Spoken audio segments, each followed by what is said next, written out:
Welcome everyone to the Vision Straight Masterclass series. I'm Obi Malopi, an optometrist and eye care leader based here in South Africa, the motherland. And today we are with one of the powerhouses of the eye care industry, and you'll get to see why I'm saying that very shortly. And that is none other than Dr. Carrasquillo. How are you today, Doctor? I'm doing well, Obi. Thank you for that introduction. That was extremely kind. Thank you. It's a pleasure to be here with you. No, firstly, this is a complete honor for me. I have to firstly congratulate you because you recently got appointed as the Vice President of Clinical and Professional Affairs at BostonSight. And that is a major, major honor, one that you most certainly deserve. Can you please tell us about that before we even get into your eye care journey? Just tell us, what does that position actually mean when they say you are the Vice President of Professional Affairs and Clinical Affairs at the BostonSight? Well, first of all, thank you very much. The promotion is actually to Senior Vice President at this point. Wow. I was already the Vice President for at least 3 or so years at BostonSight, and it's extreme honor, Obi. This position is one that gives me a lot of joy, and there's a lot of responsibility as well.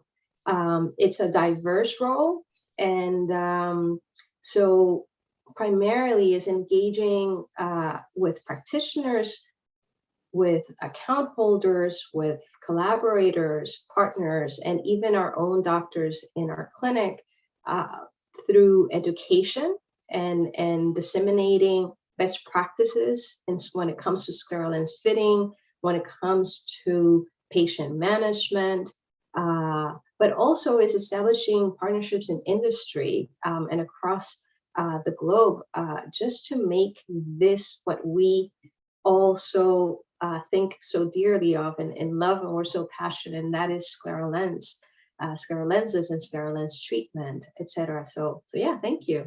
Wow. The reason why I wanted you to just give an overview of that is that I want us to then go backwards to the journey that led to you getting there, because we've got audience members sitting in Greece, sitting in Ghana, sitting in Brazil, sitting in Europe, who will shockingly not even be aware of the Boston side, which I would find that hard to believe.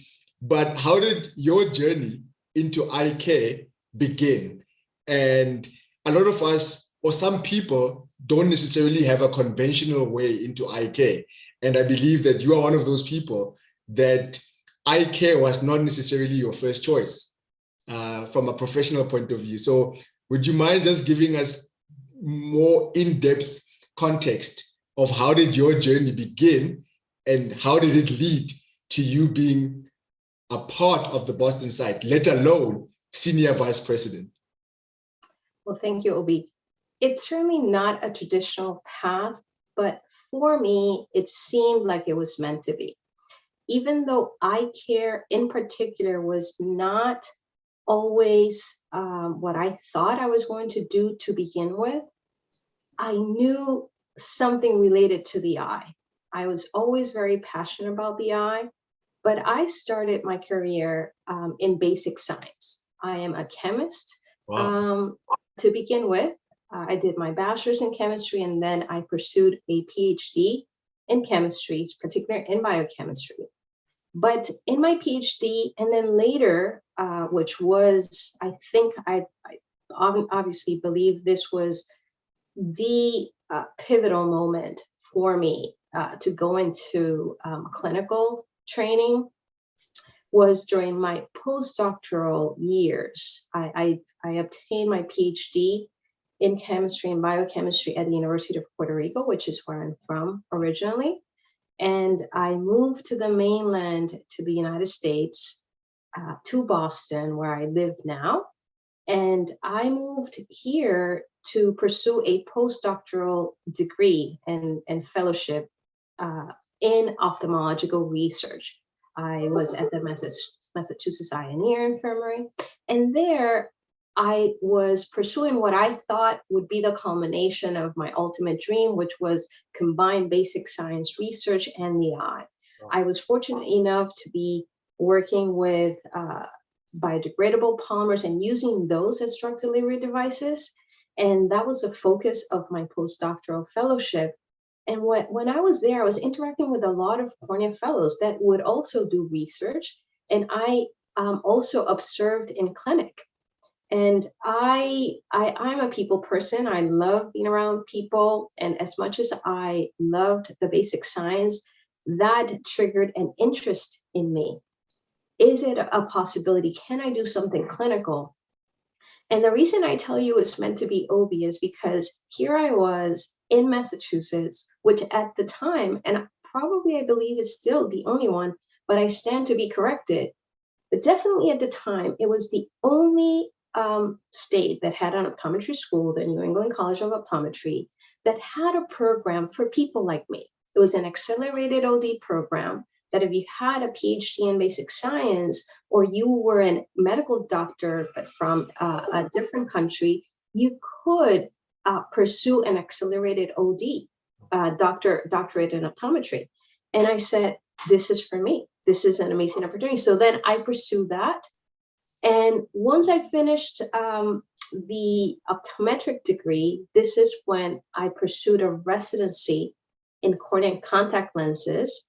And we'll talk a little bit more about why I did that later. But then BostonSight was one of my rotation sites. So to me, everything was one thing led to the other. And it was a beautiful journey, one that I'm very proud of, and definitely who makes me who I am. Wow, that is absolutely incredible. Just an interesting question. When you look at where the program was when you joined versus where it is now, what is the same and what has changed? You mean the BostonSight where I'm working? Yes. Yeah. So when you entered there as a student at the time to do your residency there, when you look at over the years, what is the same in terms of what you experienced versus what has changed if you look back over the years? Well, what I can tell you that what is the same, and is something that motivates me and encourages me to continue to be part of the organization, is that the mission of BostonSight has never changed. It has always been true to its core, and that is a patient-centric organization. It's a clinic, it's a nonprofit organization, and patient is always at the heart of what BostonSight does. And then it's like three pillars. It's patient-centered care, it's innovation, and it's education. Wow. That OB has not changed. That drew me to that organization when I started rotating as a resident. Then later on, I had the privilege to join as a staff member. And to this date, that has not changed. Wow. Wow. What has changed is that we have grown. We have grown to be a much more comprehensive team. We have learned so much from our own doings, interacting with patients.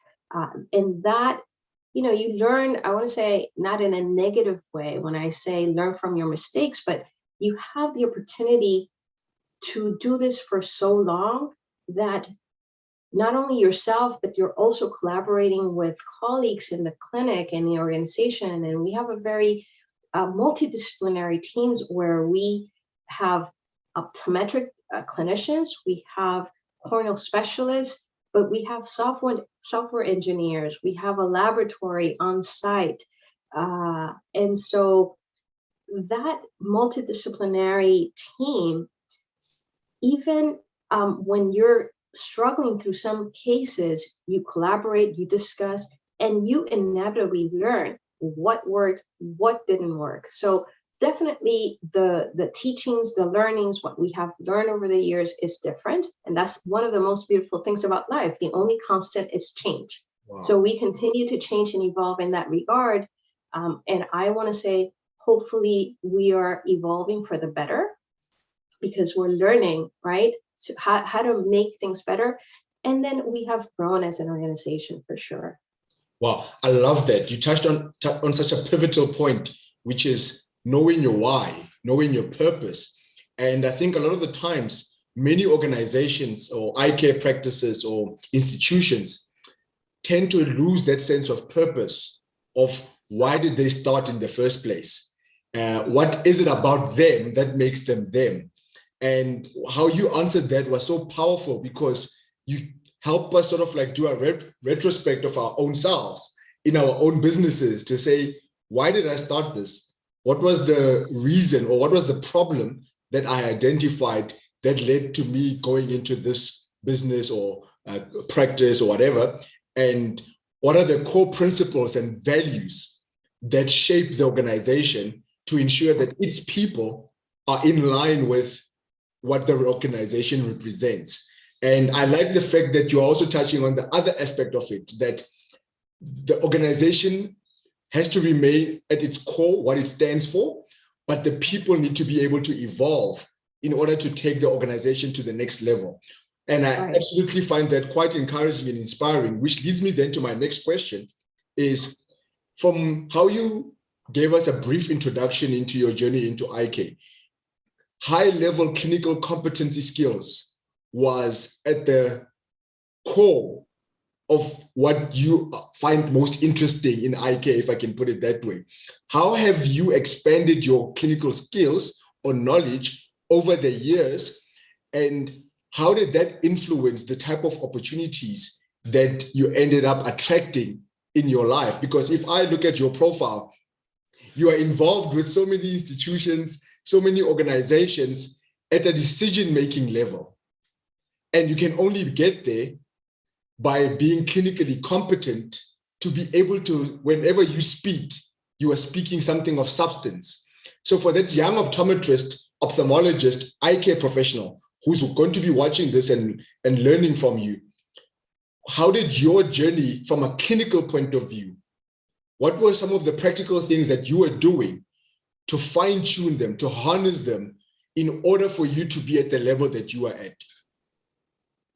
A beautiful question. I think there are various layers to this question. Okay. What I would say about me is that, to begin with, when I decided to go into the clinical aspects of my training and hopefully pursue this amazing profession, I knew that I wanted to differentiate.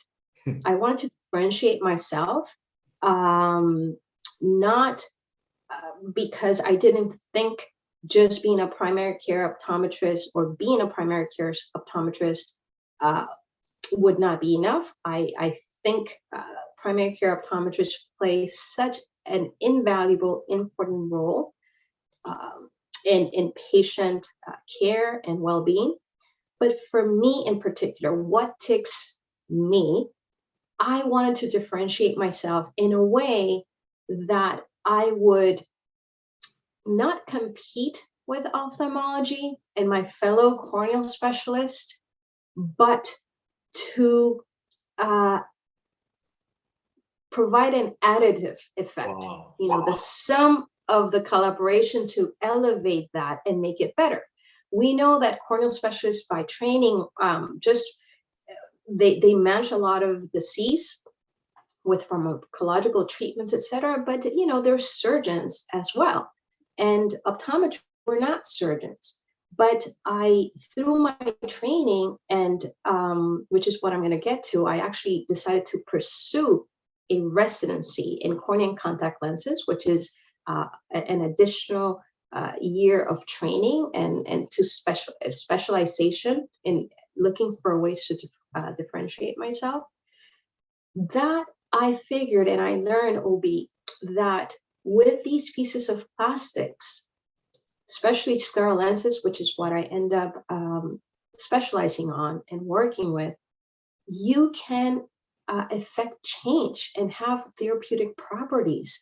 Wow. And so I thought, what an amazing way would be to actually collaborate with ophthalmology and provide an additive effect. So I would encourage young optometrists that if they have a particular passion beyond primary care, to pursue that level of differentiation. It could be in posterior segment, it could be in anterior segment, which is what I'm doing.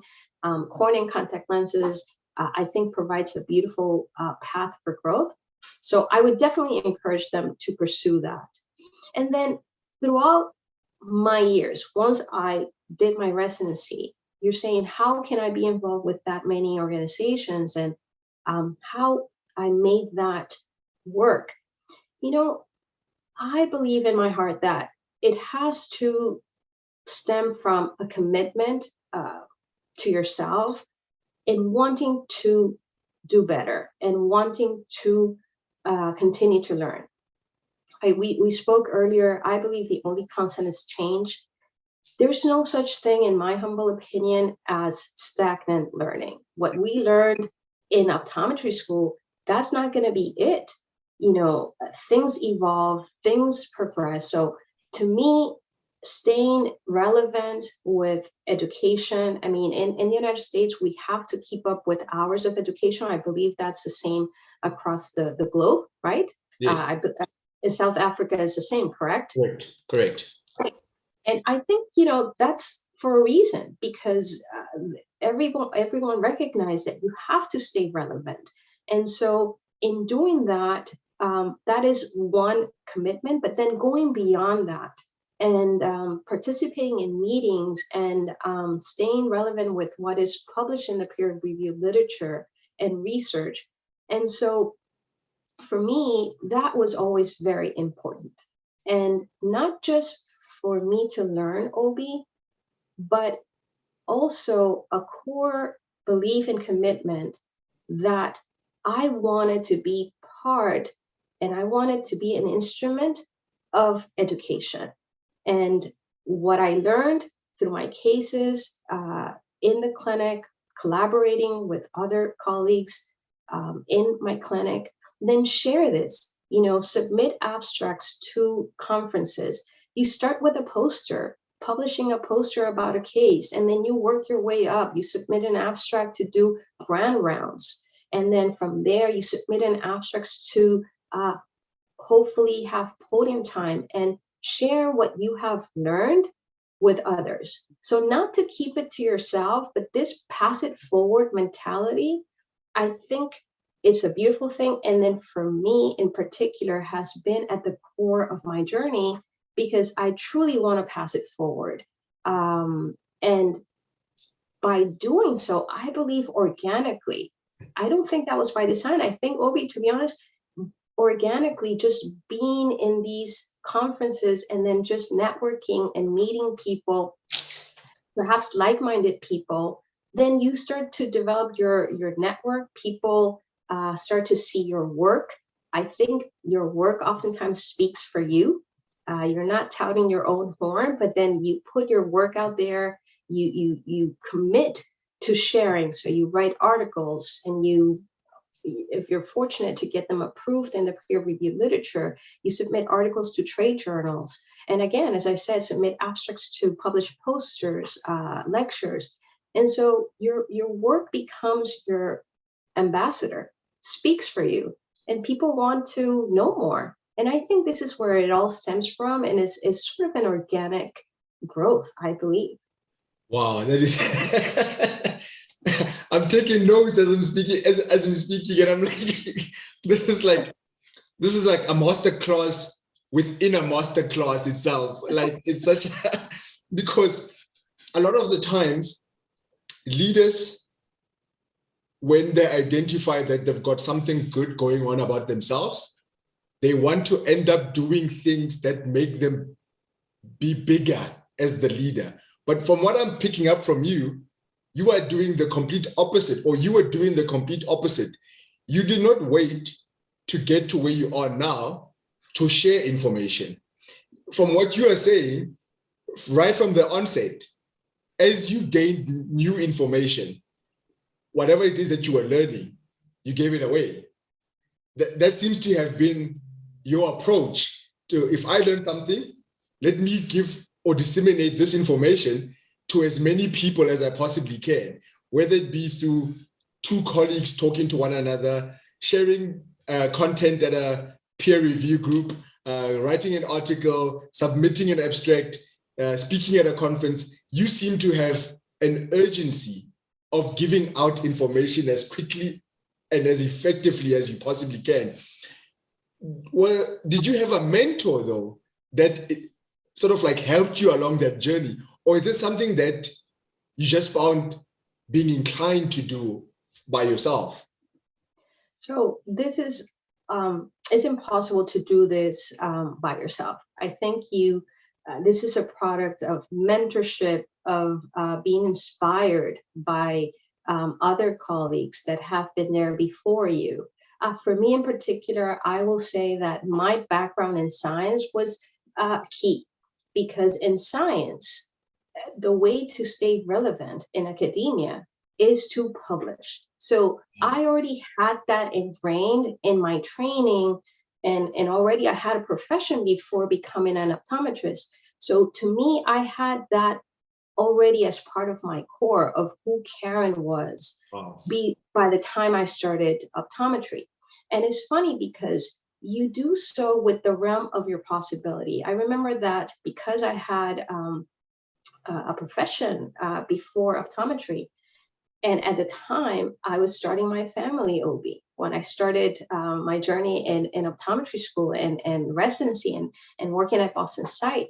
And so, you have to make your choices. At the time, I could not travel to the extent that I was traveling today. I guess I could. I don't want to say that I couldn't. I guess I could have, but I made the choice not to. Let me just clarify, because for me, at that point, it was important for me to be more present in my kids' life, when they were smaller. But then realizing that I did not wanted to spend that much time out of the home, I would go to at least one conference a year, and I would try to make that one conference count by submitting abstract, by publishing posters, or I believe I started with ground runs first before I started to jump into the podium with lectures.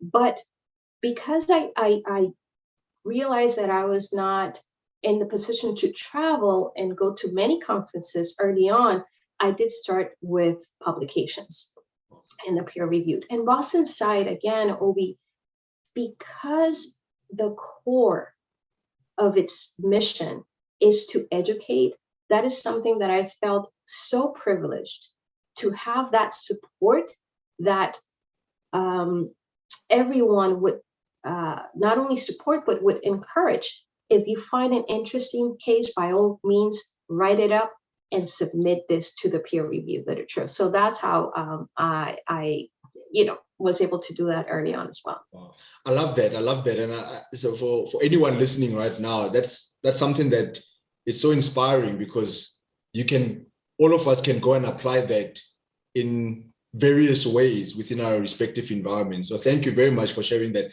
And let me put it to you this way. Being part of the BostonSight comes with various challenges, opportunities, and different dynamics.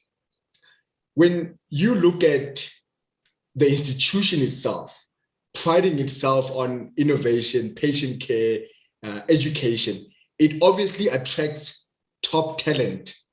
And there would be that sense of the people that will be part of the institution will come in as a type of leader, but their role will evolve over time due to the type of competitive environment, high intensity level that of the work that you guys are doing. How has your role evolved over time? Because you are sitting at a very senior level right now, or senior position, but you did not start there. So when you look at over the years, how did your role, what was your first title, and how did it evolve over the years? And, or let me put it to you in another way. What are some of the specific things that you were involved with or you were doing earlier on, once you became a staff member there, that enabled you to evolve and grow to the person that you are today? Wow, amazing question. So lots to unpack there. So I joined as a full-time PROSE provider, clinician specializing in scleral lenses, and we are a referral-based practice, so we focus on complex corneal disease patients. And over the years, my role has evolved from strictly patient care, eventually to a supervisory role where I have the privilege of working with amazing, talented, and equally passionate and committed clinicians. And when you say it does attract top talent, for sure. It draws special type of people that are equally committed to working in that nonprofit environment, to stay true to those core values of the organization and continue to pass it forward. So I've been privileged to lead a team of optometrists throughout the years in what is patient care delivery. And then because of our history, it's a very unique history because we have a clinic. It's mainly a clinic, but we also have had a manufacturing lab on site where we've been designing our own lenses. We are actually pioneers in scleral lens technology, technology that actually has enabled a path for future lens designs that are available commercially today. And so because of that unique setup, we used to have this treatment, which we continue to have to this day. It's called PROSE treatment. And our founder established our clinic as a nonprofit model so that more patients could have access to scleral lens technology. Granted, this was started in the 90s where not a lot of people were doing scleral lenses, and we were one of the pioneers in the United States and other key professionals around the globe. And so, but that treatment was scaled through tertiary care eye centers that could equally and would equally provide this treatment for free as a nonprofit if you have patients that cannot afford it. And we realized around 2014, 15, that the mission behind PROSE treatment is a beautiful one, it's an extremely powerful one, but it wasn't as scalable because of the way it was set up. And so at that time, my role took another turn, one last change that actually has, I think, propelled me to where I am today, and now in a much varied way, because I was able to lead our team of clinicians in this thought of, can we come up with a lens design, a scleral lens design that is more scalable, that is really easy to use, and we could reach more patients in a much easier way at a global scale. Wow. And we did that because we have our lab and we have the clinic, and we were able to approach this from a data point of view, an objective point of view, as opposed to reaching out to each of our KOLs or stakeholders into what we thought a good scleral lens would be. And so we launched a design in 2017 that is now, the goal is to have that available globally. And it was during that time, Obi, that my role changed, because then I'm involved in educating practitioners around the world, continue to innovate in that design, but also educating practitioners around the world on the use of this design and how scleral lenses can be used for their patients. And so that was my first leap into this clinical and professional affairs role. Wow. What in that then evolving, what are some of the big milestones during your tenure there that then took place as a result of how your role then evolved during that period?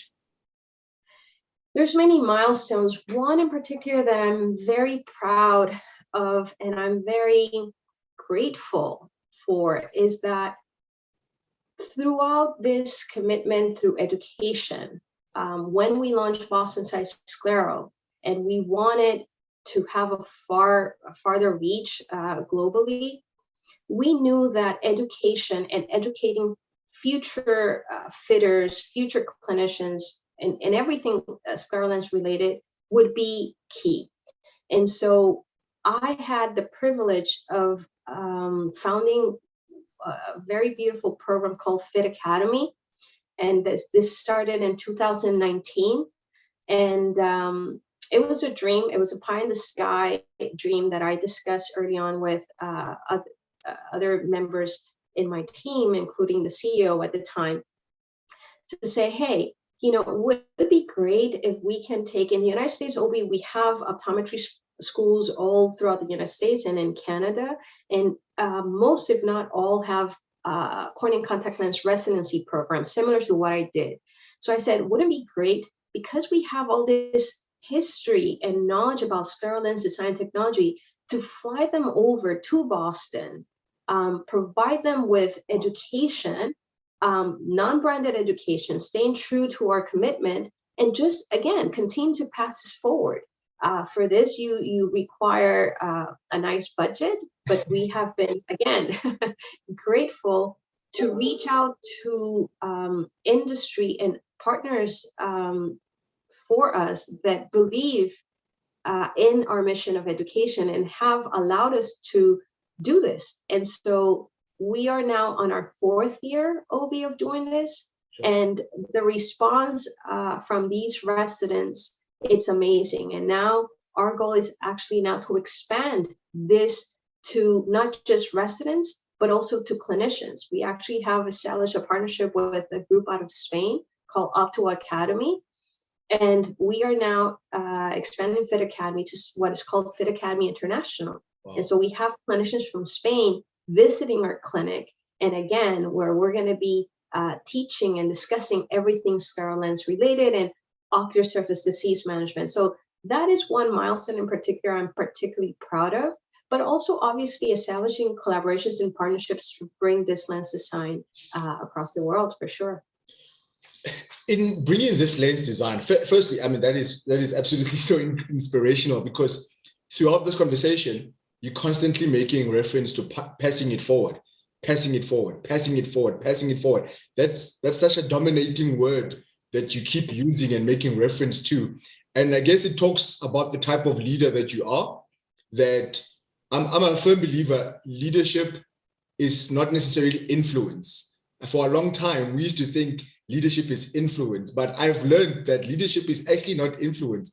Leadership is how many people do you bring up to another level who will be in a position to go further than what you have done as a leader.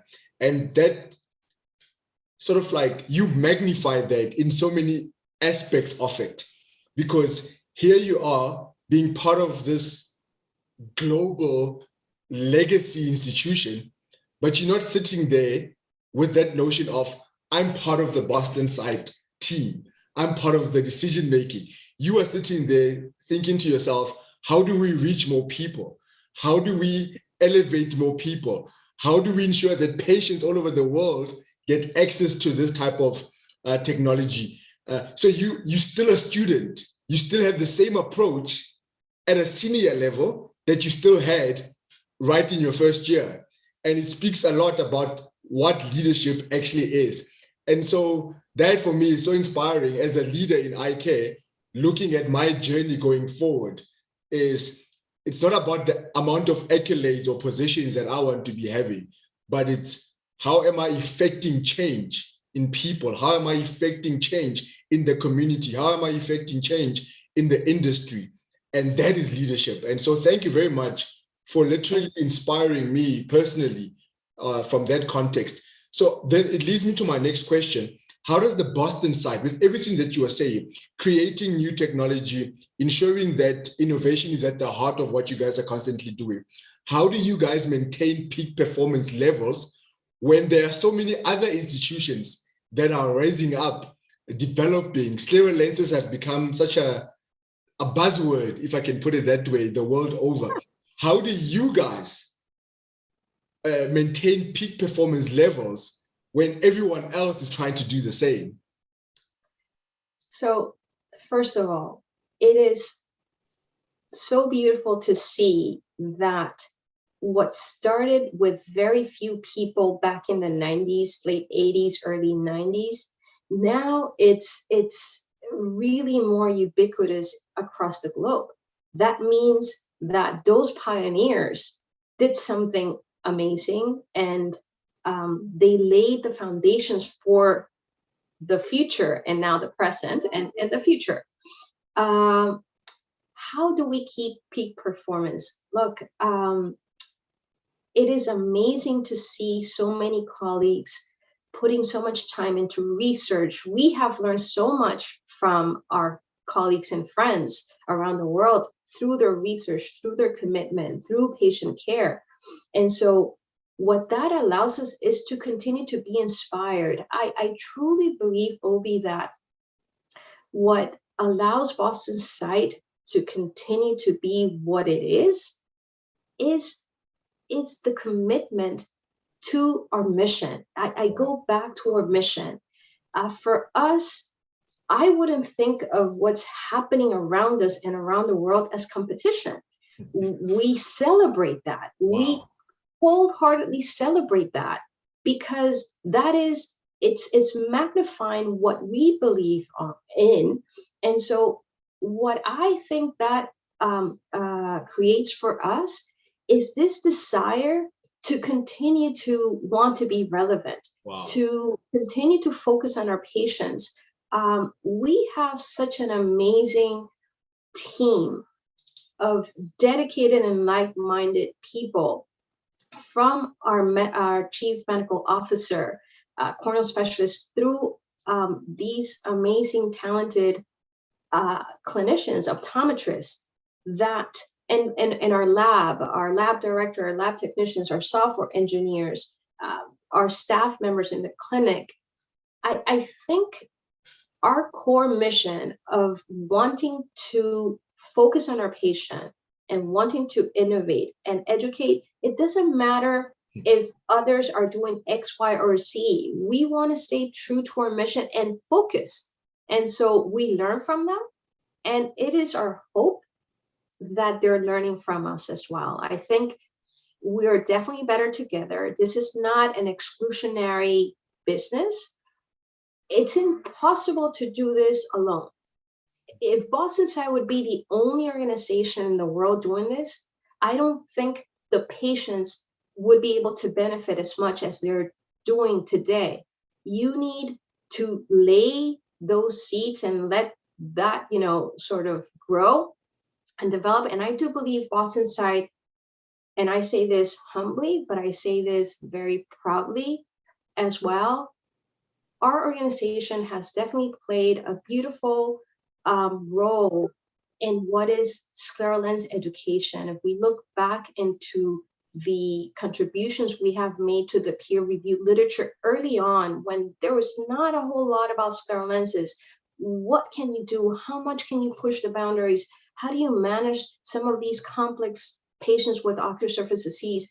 We are, and we have played and continue to play a protagonistic role. So I'm very proud of that. But I say that humbly as well, because I just hope that others that are doing this today, that are equally passionate and committed to the research and education and the treatment, have learned from us. But the beauty about this, OB, is that life is a cycle. We are now also learning from them. Wow. And so it is in this magnification and putting all these efforts together that we are just better. And so it allows us to stay committed and focus on our mission. Wow. Wow. This is like, I said in the beginning, this is like a masterclass inside a masterclass. Your approach to leadership, it's so unique. How would you define your leadership style? Looking at where you are today, what are the core elements of values that shape your leadership or that influence your leadership approach right now? Because as much as there is that clinical aspect, you're dealing with people, you're dealing with personalities, you're dealing with growth, you're dealing with external challenges, internal challenges, you're dealing with still being a wife, a mom, all of those type of dynamics. what would you define your leadership style as? And what influences it, I guess? So, I mean, for me, I have not thought at all about this, but if now thinking about it, I think, you know, I learn by doing. It's a learning by doing, and I hope that I can transmit to others based on what I'm doing as well. So I think strong work ethics, I think is extremely important in anything that you do. I do value strong work ethics. I try to be as compassionate and understanding as I humanly can. Definitely not perfect by any means, but I do. When I think about leadership, is hopefully teach by example, and not do as I say, but perhaps as I do. And I hope I show to others, through commitment, work ethics, and just the value in how you treat others with respect. And that is across the board, even through crossing the lines beyond my organization, but with other colleagues that, oftentimes industry or others pinpoint ourselves as competitors. And to me, I think one of the reasons I'm able to have good relationships with others beyond my organization is out of respect. You just admire what others are doing, and you're very respectful. But I hope that in how I do things and how I practice, I can inspire others to do the same. Wow, that is so. I don't think you need to be writing a book now, eh? Not enough time. I know you don't have time, but I'm just saying that you need to be writing a book, because this is just like on another level. What has been the biggest challenge for you, though, in eye care? On a personal level, and as well as from a professional level, being working in or at the BostonSight, what has been your biggest challenge on both ends of the coin, personally in eye care and from a professional standpoint? Because you're obviously operating at a whole nother level, and nothing comes easy in life, especially at that level. So what are some of the challenges that you had to overcome in or throughout the process? Yeah. So I think two things come to mind just listening to you formulate the question. One, if I think about my career as a clinician, one of the most difficult challenges for me has been to approach some cases. Some of the cases that we deal with are either very complex from a cornea point of view. Can we help them with these scleral lenses? Some of these patients are at their wits' end. They have tried so many things, and they're hoping for scleral lenses to be their last resort. Sometimes you're dealing with patients who have struggled so much, and they're experiencing some personal challenges themselves. And so to be able to deliver the news, which I have had to do, that unfortunately we cannot help you. You've tried all of this, you come to see us hoping that we can be that answer that you're looking for. And it has been, fortunately, the least amount of times that I've had to deliver this news, but nonetheless, I have had to deliver those news. And I think that it's been extremely challenging, because seriously, I mean, you see, you cannot detach yourself at times from what these patients are going through, and to see their suffering and then not be able to provide that help they need. That's been tough for me, especially for some pediatric patients that I've seen, especially in these cases, OB has been particularly challenging because some of these pediatric patients nominally are candidates for these lenses, meaning the lenses fit, we know we can treat them, but the psychology of this treatment, which is applying these larger pieces of plastic, if you will, some of these pediatric patients are not ready. They have a lot of anxiety, and they just cannot do this, and they won't let the parents do this if we try to train the parents. So unfortunately, I have had to say to some parents, knowing in my heart that otherwise I could help this kid, for example, a pediatric patient with Stevens-Johnson's, Sure. that at this time I cannot help them. So that has been challenging, and it's a sad moment. It's been sad moments for me. And then on the other spectrum of what I'm doing, I think one of the biggest challenges for me is that I've been fortunate to be awarded or with these opportunities that I have not necessarily raised my hand for. When you say about leadership, let's just start with supervising a group of clinicians to other roles in my organization. And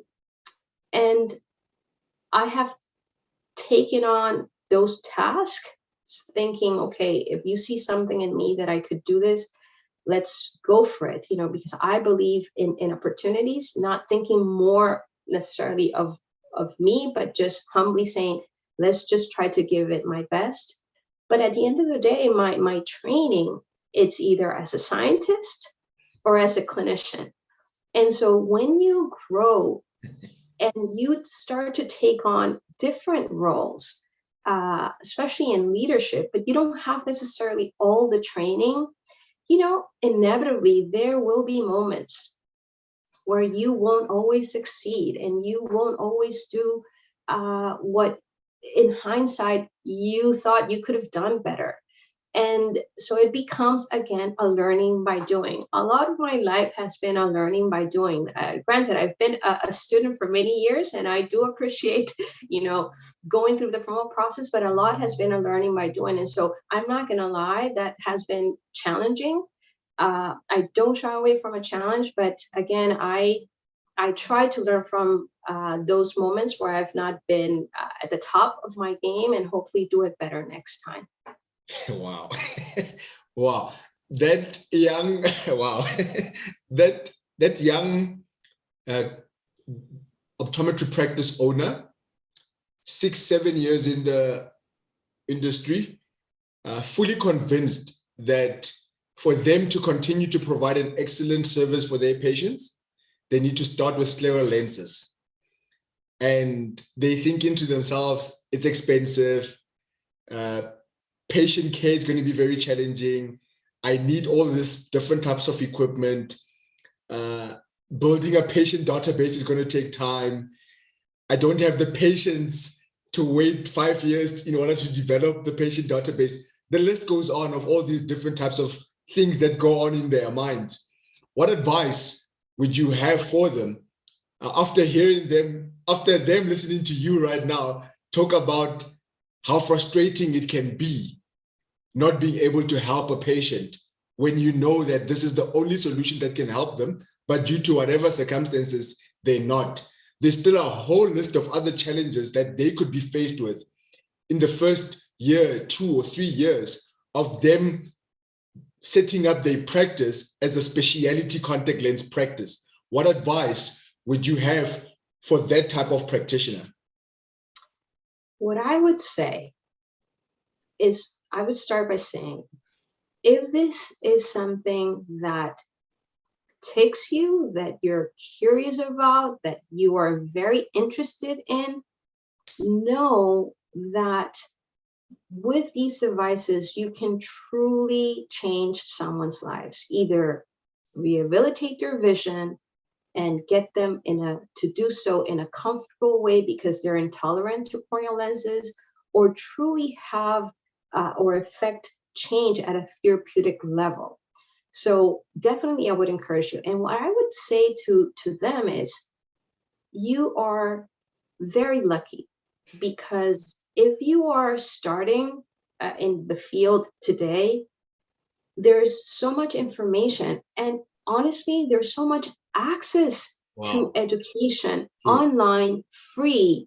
True. Not only that, there's so much that we have learned. There's still a lot that we have to learn, but there's so much that we have learned to date that this has also allowed for newer designs and better technology to be available to you so that you can actually do this without experiencing the frustration that some of us, I mean, and I wouldn't call it a frustration, but some challenges that some of us had to experience, learning this more in a rudimentary way, as opposed to today where there's the technology so much better. So I would say you have to commit, make a decision that this is what you want to do.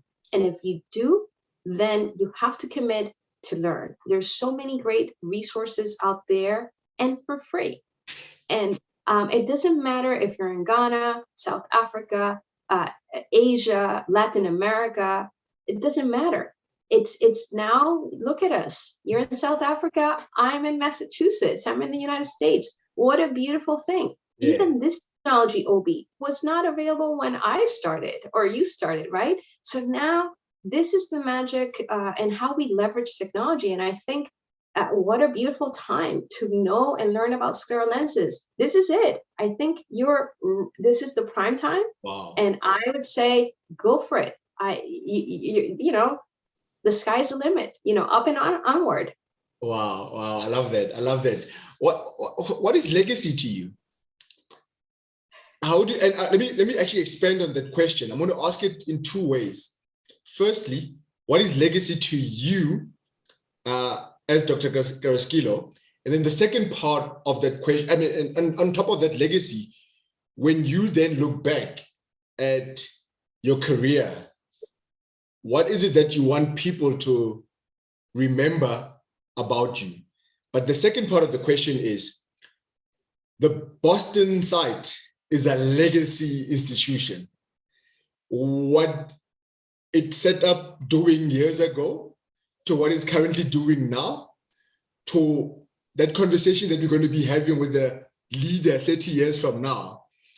What is that type of legacy? How do you see that evolving from the BostonSight institution? So I guess it's a two-folded question for you, yeah. Yes. So what is legacy for me? Look, I honestly, if when I move on from this world, if I was able to help someone be better, if I was able to contribute to this industry that I so much love and I'm so passionate about, and I was able to shed some light into how we treat our patients, into aspects about lens design, troubleshooting. If I was able to affect that type of change and be an instrument of change, I think I would first thank God for that. And I would be so grateful. To me, that's what I would hope. I don't do this with any intent of personal glory, but what moves me, and I'm telling you from the bottom of my heart, what moves me is to do something that at the end of the day, Obi, I feel proud of. Wow. That I feel that gives me satisfaction. Treating patients in the clinic, helping them and truly help them transform their lives, it's such a unique blessing, and I feel that I am definitely a blessed person. That for me is, I know I was able to help somebody, even with something as what may seem so little as helping someone speak in their own language. When I help people from Latin America, people that come from my island, Puerto Rico, and they come to my clinic, and I'm able to not only help them with their ocular problems, but also help them navigate also culturally. That to me is an amazing thing. And to me, I'm leaving is my own legacy. I'm able to help someone that truly needed. And when it comes to education, hopefully I can be a little bit of this puzzle of what it is educating others. And to me, I am satisfied. I'm happy with that. BostonSight. By the way, I'm getting goosebumps just listening to you. This is so intense. I don't think you realize that the depth of your authenticity.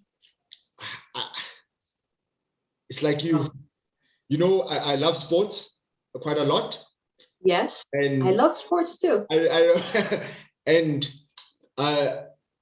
there's a basketball particular. There's a player, LeBron James. Yes. One thing that I like about him as a player, he leaves it all on the court. He puts everything in the court, and that's one thing that I've picked up from you throughout this conversation is you don't see patients as numbers, and you don't see eye care professionals as just eye care professionals. I'm getting the sense from you, deeply so, by the way, that every patient matters to you. Like every patient. Yeah. That's the sense that I'm getting. It's like every single patient genuinely matters to you. It's as if you can remember every patient name that walks through your door. And at the same time, every professional matters to you. And I think your heart, you leave it on the court. You leave it, I do. Every day you wake up. It's as if your heart is what you give. And that comes so strongly throughout this conversation. I'm literally getting goosebumps listening to what you are saying, because you're consistently saying the same thing. Patient care, give to the next person. Patient care, give to the next person. Patient care. That's all I'm getting from this conversation. And that gives me goosebumps. It's changing how I'm doing things going forward. So thank you for that. Sorry for interjecting you. Not to explain legacy from a BostonSight point of view, but I realized I had to say this now because I'm getting shivers just thinking about it. Well, I'm truly humbled, and I will say, yes, truly that's what moves me. But I have to say, Obi, I am so fortunate because honestly, if you look at my colleagues, my team, they are so equally committed. Like what you say, every patient matters. They're leaving everything in the court. That to me is such a privilege. I just cannot underscore that. So I just want to say it also takes the universe also to conspire to allow you to do and be the best of you. I think I'm better because also of the people that I am surrounded with. They also inspire me and push me to be better. So I just wanted to say that. Wow. But your other question about BostonSight, I'm sorry? Yes, I was just saying, and then the legacy, what do you envision from a legacy point of view as continuation? Because you guys are now part of the leadership that is going to be influencing what the BostonSight will look like in the next 20 to 30 years. The work you're doing now will be talked about 30 years from now, when those leaders 30 years from now are making reference to what they got and picked up from your team and your work right now, influencing and redefining the kind of work that they will be researching, investigating, and pursuing 30 years from now. So what is legacy from that context? What is it that you would envision going forward in that regard? So again, going back to our mission, to our core mission of patient care, innovation, and education, I honestly believe that our legacy to date has been setting the ground with a ton of education, seeding the market with a lot of knowledge. And I honestly envision, even beyond the time that I could be with the organization and then they would carry on, is that I see the legacy of BostonSight being one where you truly want to promote knowledge. And again, what you have been able to develop, acquire, knowledge that has been acquired for so many years, really put it out on center stage, not for display, but for use and for benefit of others at a global scale. Yeah. Truly going beyond the state of Massachusetts in the United States and disseminating all this knowledge and all this know-how globally. And it could be, again, through education, but also putting out technology and collaborating with partners. There's no way BostonSight can reach this global mission and legacy by itself. I think it requires obviously a commitment from its core mission, but also it requires realizing that you're better together. So you establish partnerships that are equally committed to this, and you put out technology and make it easier for some of those clinicians that you alluded to earlier that want to start and have felt overwhelmed, and for them to realize, hey, there's no better time like today, because you have organizations that are committed in developing products and coming up with technology to make your life easier. But at the end of the day, it's the same beautiful outcome for the patient, having the patient at top of mind. And so I think BostonSight's legacy is a very important one. And I see it being recognized as a leader in scleral lenses and scleral lens technology. Dr. Carrasquillo, I've been connected with you for a very short time. I'm lost for words, eh? I'm lost. You're too kind. I'm lost for words. I'm like, thank you. Thank you so much. This was a different masterclass series. This was different. This was completely different, unexpected.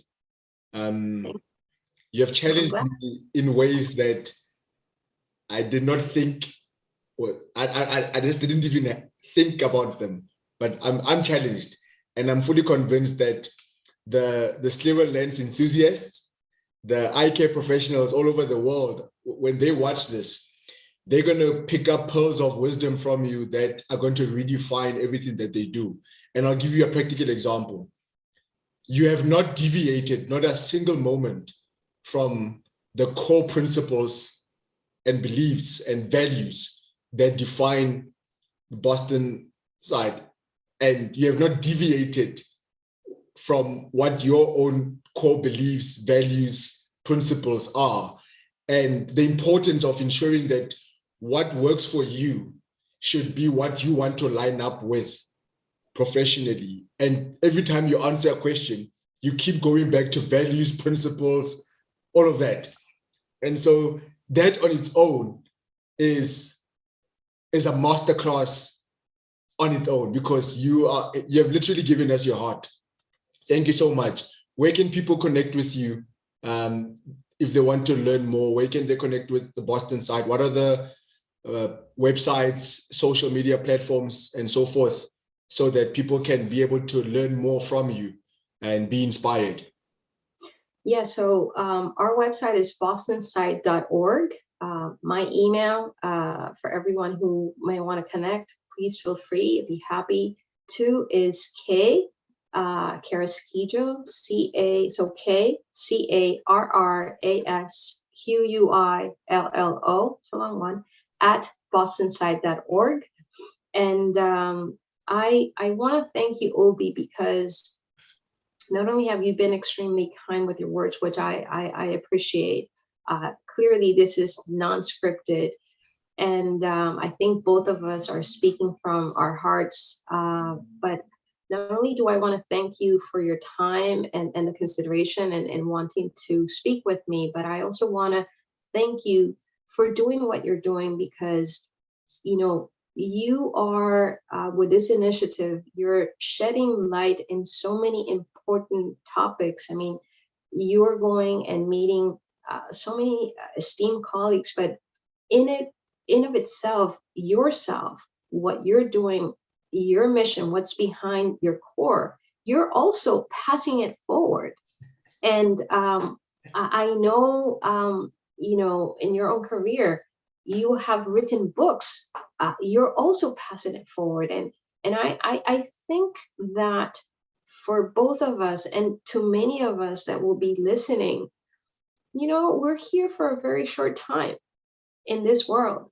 And it is truly satisfying, in my opinion, if when you are moving on to a better life, let's hope, you have left a little bit of this world a little bit better than it was because of what you're doing. Not to sound presumptuous, because I'm not saying that we're doing, you know, big things, but little things, little by little, can amount to something significant. And so I really thank you, and I congratulate you for what you're doing. And again, thank you for having me. It's been such a treat and pleasure. I hope we can meet soon in person. Absolutely. I'm over the online stuff. I can't wait. Thank you very much for your kind words, but I honestly can't wait to meet you in person very, very soon. It will be sooner than you think, actually. And with all your travels throughout 2022, travel safely. Thank you. Please continue just making the difference that you do. And everyone, make sure that if you're not subscribed yet to the Vision Straight YouTube channel, you're subscribing right now. Not only will you find this episode there, but there's tons and tons of content from incredible leaders from all over the globe, whether it be optical dispensers, ophthalmologists, optometrists, different stakeholders in the eye care community who are part of this masterclass series episodes, giving us their heart, giving us their journey, so that we can all learn. At the end of the day, what will make the industry better is by us learning as much as we possibly can, always, and going back in our respective countries, respective environments, and implementing the work that we can do so that we ourselves can be inspired by something new and innovative that will be able to take the industry to a whole nother level of excellence and transformation. So connect with us as well on these different social media platforms, and watch out for the next episode with yet another incredible leader, just like we had today. Until the next episode, everyone, take good care. Thank you. Thank you. Thank you.